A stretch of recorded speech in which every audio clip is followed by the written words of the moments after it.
뭐를 알아야 될까? 제일 먼저 자본주의 시스템을 이해하셔야 됩니다. 자본주의 그리고 시스템. 돈의 역사에 대해서 공부하셔야 돼요. 그래야 금이 더 이상 금이 돈이 아니고 종이 돈, 달러가 돈이 된 이후서부터 경기 순환 사이클이 오기 시작했잖아요. 그래서 이런 것들을 공부하시면 되는데 가장 공부하기 쉬운 다큐가 자본주의, EBS에서 예전에 했던 거 있잖아. 자본주의라는 다큐가 있습니다. 이거는 별로 어렵지 않게 보실 수가 있고요. 이거 보시고 나잖아요. 돈은 빚이다? 내 이걸 왜 몰랐을까? 내가 맨날 지갑에서 아무 생각 없이 꺼내 쓰고 카드로 막 긁고 했던 이 돈이 은행에서 결국은 나한테 오려면 대출을 받아야 됐던 거구나. 돈은 원래 빚이구나. 그럼 결국은 누군가는 끝에 가서는 못 갚는 사회의 가장 약한 고리는 끊어지게 돼 있네. 아, 이런 구조로 자본주의의 은행 시스템이 설계돼 있었던 거야. 뭐 이런 것들을 알게 되세요. 충격을 받으시는 거야. 그때부터. 그리고 굉장히 재밌습니다. 생각보다. 그리고 두 번째 보셔야 될 다큐는요. 돈의 힘이라는 다큐가 있어요. 돈의 힘. 돈의 힘이 6부작이거든요. 번역을요. 차라리 영어로 들으면 좀 쉬울까라는 생각이 들 만큼 번역이 좋지 않아. 뭔 말인지 잘 못 알아듣습니다. 처음에 들으시면. 그래서 여러분 요새 잠 안 오시는 분들 있잖아요. 잠 안 오시는 분들 밤에 틀어놓고 주무시면 5분 안에 잠드십니다. 그래서 다 보시는데 한 6개월 걸릴 수도 있어요. 근데 그럼에도 불구하고 보셔야 됩니다. 여기에도 돈의 역사부터 시작해서 주식의 역사도 들어가 있고요. 채권의 역사도 들어가 있고 로스차일드 가문이 어떻게 채권으로 돈을 벌었는가 막 이런 얘기도 다 들어가 있어서 굉장히 재밌어요. 그래서 요거 2개 다큐를 같이 보시고요. 그 다음에 화폐 전쟁. 화폐 전쟁 근데 사실은 책 너무 여러 권이고 어려워요. 그래서 이거 잘 못 읽겠어. 책장이 잘 안 넘어가실 거예요. 그럼 이런 분들은 환율 전쟁 읽으세요. 환율 전쟁. 이 정도 읽으시면 달러와 금의 상관관계를 이해하게 되세요. 왜 달러 금리, 미국이 금리 인하를 한다 그러면 금 가격이 올라가냐. 달러가 가치가 빠지면 왜 금의 가치는 올라가냐. 그럼 나는 언제 금을 갖고 있어야 되고 언제 달러를 갖고 있어야 될까? 그리고 나는 평소에도 기축통화에 대해서 이해를 하게 되실 거예요. 그 정도 공부하게 되시면. 그럼 난 평소에도 한국 돈은 기축통화가 아니잖아요. 우리나라 돈을 가지고 할 수 있는 게 뭐가 있어? 항상 달러로 바꿔서 뭔가를 무역도 하고 해야 되잖아요. 그러면 나는 평소에도 내 주머니에 한국 돈이 들어있는 게 유리할 땐가 미국 돈이 들어있는 게 유리할 땐가를 늘 고민하게 되세요. 그래서 늘 환율을 체크하면서 이 시점에는 내가 달러로 자산을 갖고 있는 게 더 유리하겠구나. 아니면 원화 자산을 갖고 있어도 괜찮겠구나. 뭐 이런 것들을 판단하실 수가 있거든요. 그리고 경기 사이클도 보게 되실 거고요. 그래서 요 정도를 보시고 요거 보시다 보면 미국이라든지 이런 자본주의 국가들이 어떻게 성장해 왔는가. 그래서 원더풀 아메리카라는 책이 있거든요. 그 위대한 개츠비 시절의 얘기예요. 위대한 개츠비 영화도 저는 추천을 드려요. 이게 사실 돈 덕질이에요. 돈 덕질.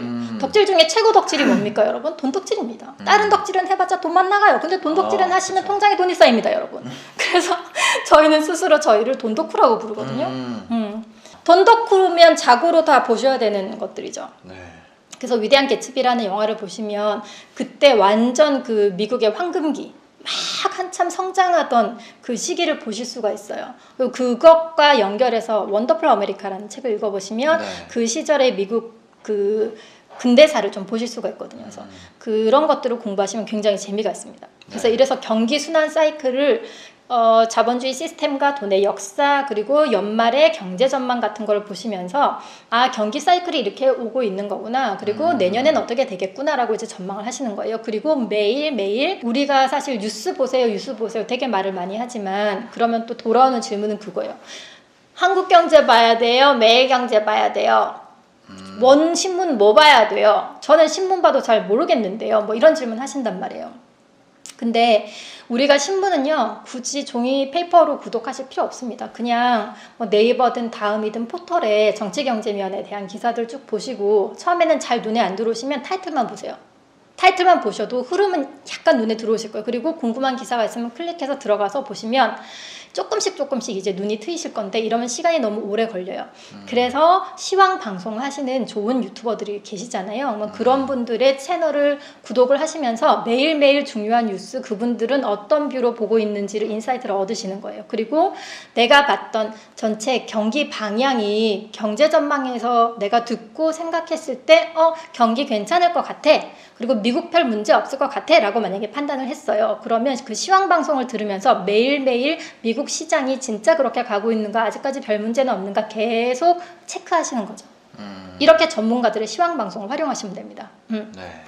그래서 이렇게 공부하시고, 그 다음에 이제 투자 대상은 주식이 뭐냐, 부동산이 뭐냐, 이런 거 요새 너무 좋은 정보들이 많습니다. 그래서 그거 따로 공부하시고, ETF가 뭔지, 펀드가 뭔지 이런 거 제가 14F I don't care라는 그 채널을 해요. 제가 하는 게 아니라 이제 MBC가 하시는데, 제가 거기에서 여러분이 아셔야 될 금융 상품들 기본적인 거를 지금 찍어서 많이 올려놨거든요. 네. 그리고 헤요마요라는 팟빵 방송이 있습니다. 제가 그걸 100회를 녹음을 해놨는데 웬만한 정보는 거기서 다 찾으실 수 있어요. 기본적인 거. 다 네. 공짜로. 그래서 막 유료로 돈 주고 어디 가서 막 듣고 이렇게 하지 마시고, 가급적이면 공짜로 이렇게 다 공부하시라는 거죠. 네.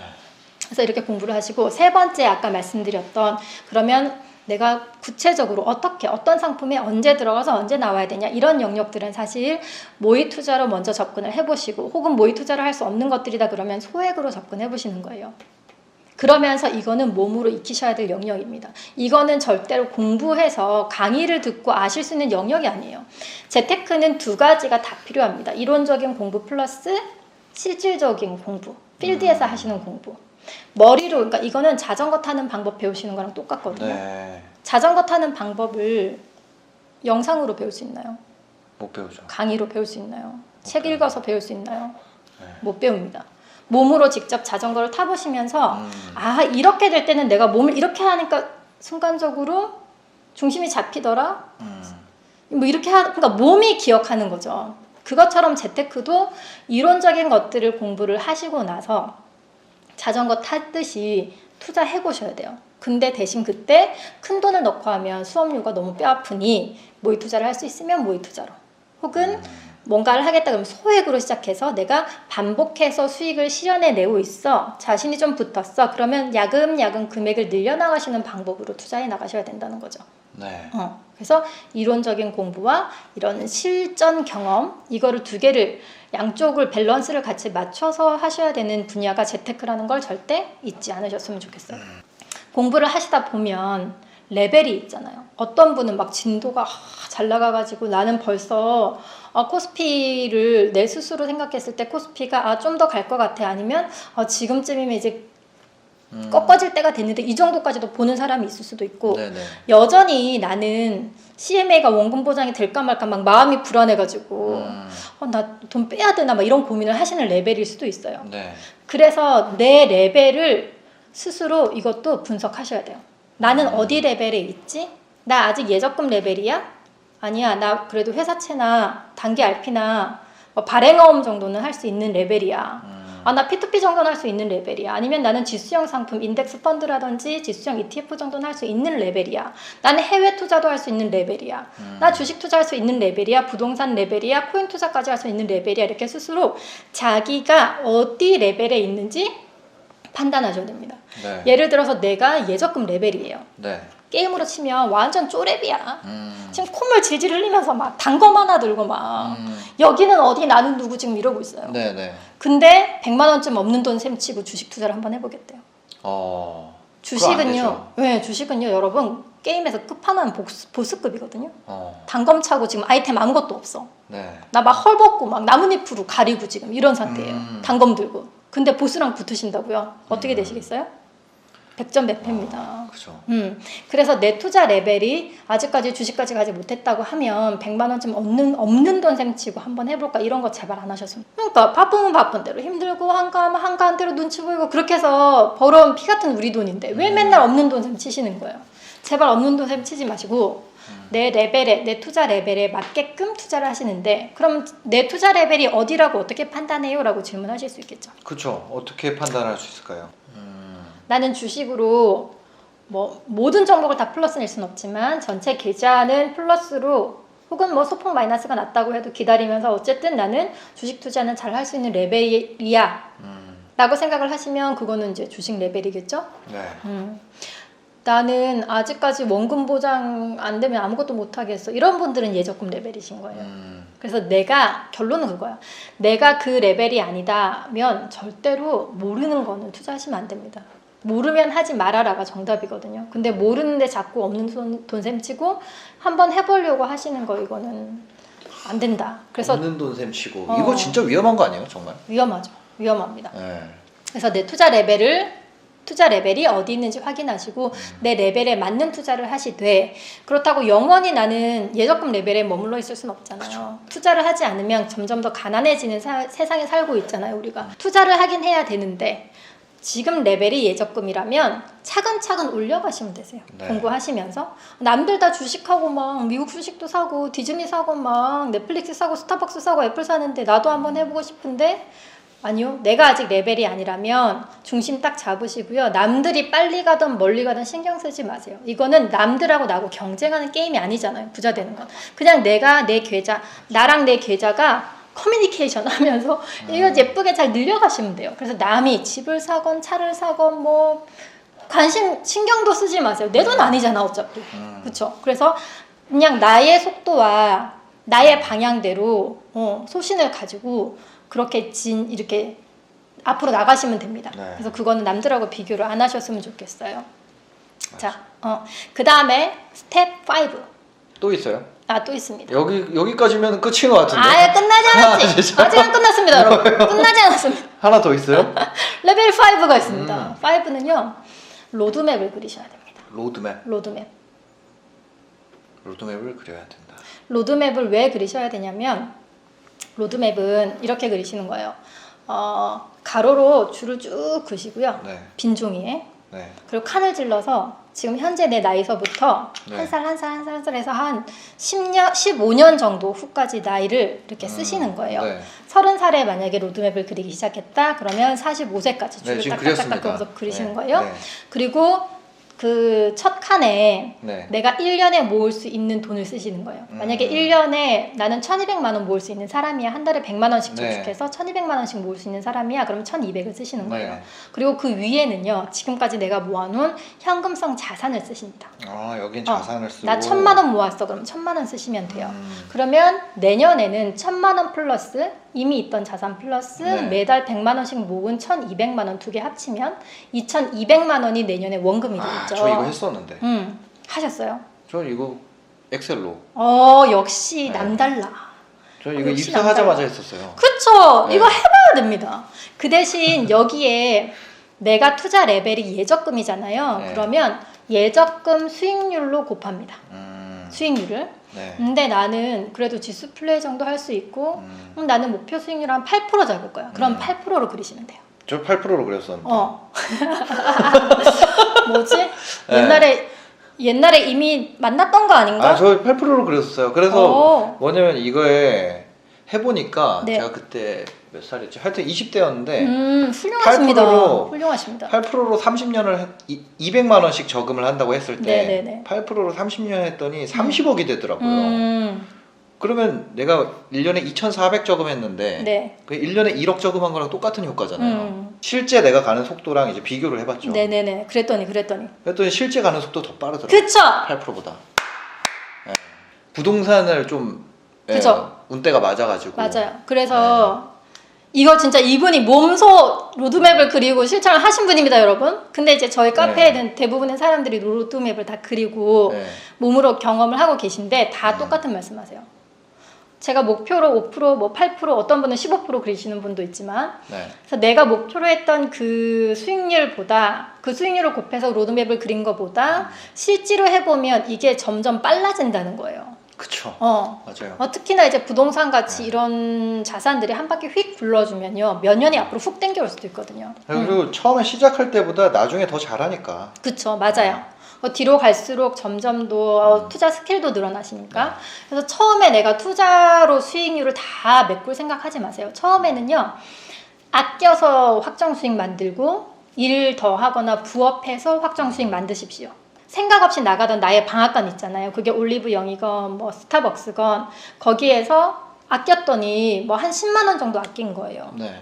그러면 확정금리 몇 프로죠? 확정 수익 10%입니다. 그쵸. 대박 아닙니까? 뭘 해서 100만 원으로 10만 원 이자를 받으실 거예요.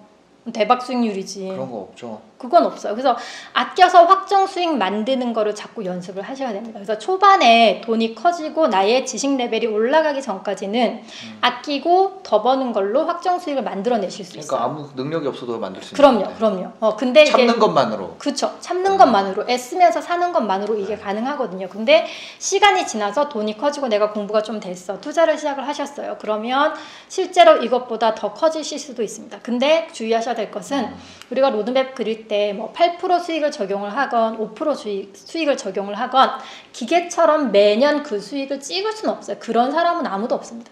그죠. 이거를 10년, 15년으로 늘려봤을 때 연평균 수익률을 내가 목표 8%로 하겠다, 뭐 목표 5%로 하겠다, 15%로 하겠다라는 거예요. 근데 이거를 이제 뭐 8%로 한번 그려보세요 라고 얘기를 하잖아요. 그러면 야, 매년 8% 수익 낼 수 있으면 네가 신이지. 완전 사기 아니야. 막 이렇게 얘기하시거든요. 네. 그게 아니라 연평균으로 어떤 애는 손해를 보실 수도 있고 어떤 애는 그것보다 그쵸. 더 많이 벌 수도 있어요. 그리고 아내분하고 둘이 앉아가지고 여보 우리 이번 달에 얼마를 벌었고 얼마를 모았어. 그래서 로드맵이 뭐 몇 년 앞으로 땡겨왔어. 금액이 이만큼 더 불어났어. 이런 식으로 로드맵 데이를 하루 그 월말마다 하시는 거예요. 그래서 매달 이거를 하시다 보면 지금도 이제 코로나19 때문에 사실 주가 엄청 많이 빠졌잖아요. 맞아요. 근데 이게 트리거가 돼서 경제 위기가 올 것인가 아니면 그냥 V자로 다시 반등을 할 것인가 이건 아무도 모릅니다. 그쵸. 근데 어찌됐건 투자를 하시다 보면 2008년 금융위기나 1998년 IMF 외환위기 같은 그런 경제 위기들이 반복해서 오는 것들을 패턴을 보실 수가 있어요. 근데 이건 어떤 사람들은 8년에서 10년 텀으로 온다라고 주장을 하시는 분들도 계시지만 그냥 이거는 설이에요. 설. 그런 위기 때가 위기가 막 꼬꾸라질 때는 주식을 살 수 없고 이 꼬꾸라질 때는 미국 채권이라든지 금이라든지 달러 같은 것들을 보유를 하고 계시고 그 다음에 저점이다 싶을 때 사실 바닥은 아무도 못 맞춥니다. 저희도요 40 얼마에 못 샀어요. 무서워서. 그때 68만 원에 샀어요. 삼성전자를. 그래서 이게 바닥 찍고 방향이 틀었다라고 생각될 때 그때 한국의 1등, 2등 하는 회사 가장 우량한 회사들을 담으시면 돈을 크게 벌 수 있는 기회가 올 수 있고 부동산 마찬가지. 위기가 언제 올지 사실 몰라요. 모르지만 그러면 그럴 때 내가 투자를 어떻게 해야 되겠다는 미리 준비를 하시고 아 저런 방법들이 있구나를 인지하시면 공부하고 준비해 보시면 되게 좋을 것 같아요. 그리고 지금도 삼성전자가 요 며칠 사이에 되게 많이 빠졌었잖아요. 그쵸? 저는 샀거든요. 저는 사서 되게 오래 가지고 있을 생각이에요. 네. 매일매일 이 실천을 해 나가시는 거. 매달 정산하시면서 내가 나태해졌을 때 아 내가 이번 달에 이렇게 다 쓰면 이 패턴으로 살면 나는 돈 모으는 게 몇 년 후로 늘어나거나 아예 계속 가난하게 살게 아유 큰일 났네 정신 바짝 차리게 되고 그래서 로드맵을 그리고 가시면 내가 목표점을 찍어 놨었잖아요. 거기까지 잘 가고 있는지 속도는 괜찮은지 방향이 틀려지진 않는지 계속 자기 점검을 하면서 가실 수가 있어요. 그래서 이 비주얼라이징 눈에 보이게끔 딱 그 도식화 시켜놔서 매달 점검하는 게 정말 키포인트입니다. 이게 가장 중요합니다. 매달 점검하고 자기를 채찍질하고 당근도 스스로도 주고 달래가며 억지로 멱살 잡고 끌고 오게 했던 건 로드맵이고 그렇게 해서 로드맵 그려서 1억이 된 게 가장 크다. 그 다음에 두 번째는 통장에 막상 1억이 꽂히고 나니까 사고 싶은 게 별로 없다. 그쵸. 그전에는 그렇게 갖고 싶은 것도 많고 먹고 싶은 것도 많고 부러운 것도 많고 그러더니만 통장에 1억이 생기니까 그쵸. 1억을 깨가지고 9천만 원으로 만들 수 있는 용기를 가진 사람이 흔치 않죠. 게다가 내가 진짜 애를 써가지고 1억을 찍었는데 맞아요. 내가 돈이 있는데 내가 살려면 살 수 있는데도 갖고 싶지가 않다는 거야. 그러니까 밥 안 먹어도 배부른 그런 마음이라는 거예요. 그래서 1억 정도 모으고 나면 확실히 딱 기초 체력이 잡히는 것 같아요. 아끼고 지출 컨트롤 잘 하는 이런 기초 체력 플러스 이제 그 돈을 모으는 체력 그 다음에 투자에 대해서 공부를 하시고 스스로 좀 내 자산의 비중이나 포트를 조절할 수 있는 그런 능력 이런 것들이 이제 딱 기본이 좀 잡히는 그 레벨이 한 1억 정도 모으시면 되는 것 같아요. 로드맵이라기보다는 제가 생각한 그거는 뭐냐면 목표치예요. 그래요. 그러니까 그 목표치를 가시화시키고 그대로 가고 있는지 매달 점검하는 게 로드맵 그리는 거라니까. 그래서 거기에 내가 그 목표치에 내가 지고 있으면 한번 힘을 써야 되는 거고. 그쵸. 맞아요. 좀 여유가 있으면 그때 더 힘을 써야지. 잘한다. 우리 임당이 잘한다. 그죠? 커브를 아주 그냥 확 끌어올려야 됩니다. 물 들어올 때 노 저어가지고. 맞아요. 네. 물 들어올 때 노 져야 됩니다. 네. 그래서 로드맵을 저희는 10년, 15년 로드맵도 그리지만 1억 만들기 로드맵도 그리고 1년짜리 로드맵도 그립니다. 그래서 1년에 1200 모아야 돼. 그러면 매달 100만 원씩 모으고 있는지를 체크하는 거예요. 우리 어렸을 때 왜 피아노 학원 가면 이거 동그라미 10번 그려놓고 한 번 치고 나서 끊고 한 번 치고 나서 끊고 이렇게 했었잖아요. 그것처럼 매달 내가 100만 원 모아야 돼요. 그럼 100만 원 모은다는 동그라미 못 모았어. 그러면 10만 원 덜 모았다. 그럼 다음 달에 110만 원으로 옮겨놓고 쉬운 선택 말고 어려운 선택을 하셔야 된다고 생각해요. 어려운 선택을 하셔야지만 한 단계 더 발전을 하시지 매번 쉬운 선택을 하시잖아요. 그러면 그냥 정말 평범한 인생을 사시거나 혹은 점점 도태되는 인생을 사실 수밖에 없다고 생각해요. 그래서 안 되는 이유만 찾지 마시고 되게끔 만들어 나가는 기를 쓰고 용을 쓰고 에너지를 쓰시는 그런 인생을 사셨으면 합니다.